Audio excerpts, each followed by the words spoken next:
তো আজকে আপনাদের সাথে এই তুরাগ নদীর একটা গল্প শেয়ার করব। গল্পটা হচ্ছে গিয়া তুরাগ নদীর বোয়াল মাছের গল্প।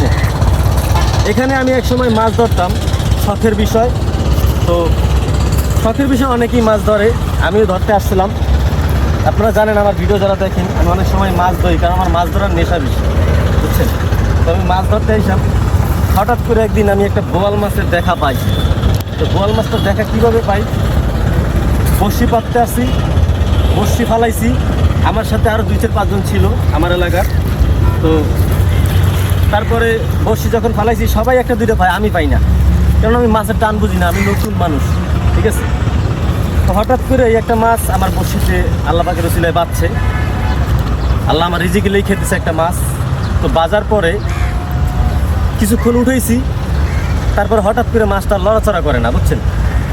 লড়াচড়া না করার কারণে আমি ভাবছি হয়তো মাছটা চলে গেছে, কিংবা কিছু বস্তায় বাইর যাইতেছে, বসি মাছ নাই, গেছে গা।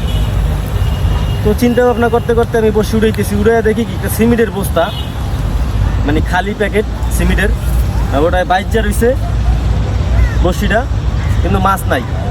আমি যখন তরে উঠাইলাম, উঠানোর পরে মাশাল্লাহ, মানে বস্তার প্যাকেটটা খুলে দেখি প্রায় 2.5 কেজি থেকে 3 কেজি সাইজের একটা বোয়াল মাছ।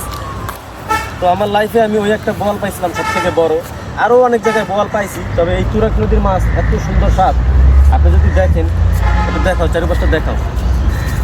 এই যে এখানে মনে করেন যে এই পানিটা যদি 12 মাস ভালো থাকতো, এই পানিটা যদি 12 মাস ভালো থাকতো, তাহলে মনে করেন এখানে মাছের কোনো দুঃখ থাকতো না, ঠিক আছে। এখন পানিটা মনে করেন যে 6 মাস ভালো থাকে, কিংবা 4 মাস ভালো থাকে, আর বাকি যে সময়টা থাকে পুরো ঢাকা সিটির ময়লা নেমে পানিটা কালো হয়ে যায়, কারণ শুকনো সিজনে পানি খুব কম থাকে, বুঝছেন।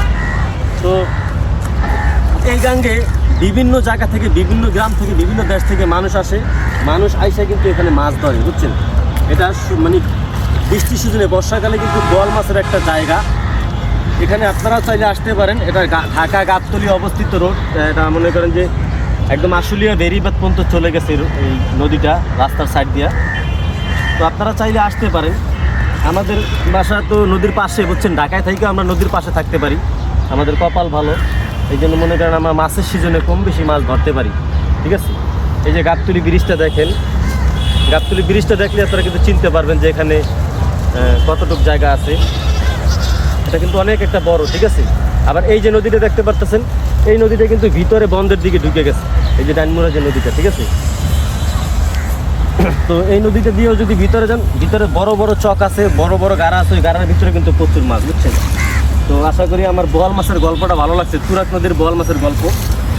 তো যে যেখান থেকে দেখতেছেন অবশ্যই কমেন্টে জানিয়ে যাবেন আমার মতো কে কে মাছের নেশা আছে, কার কার মাছের নেশা আছে, এটাও একটু বলে যাবেন কমেন্ট বক্সে। ইনশাল্লাহ সবাই ভালো থাকবেন, সুস্থ থাকবেন। আসসালামু আলাইকুম।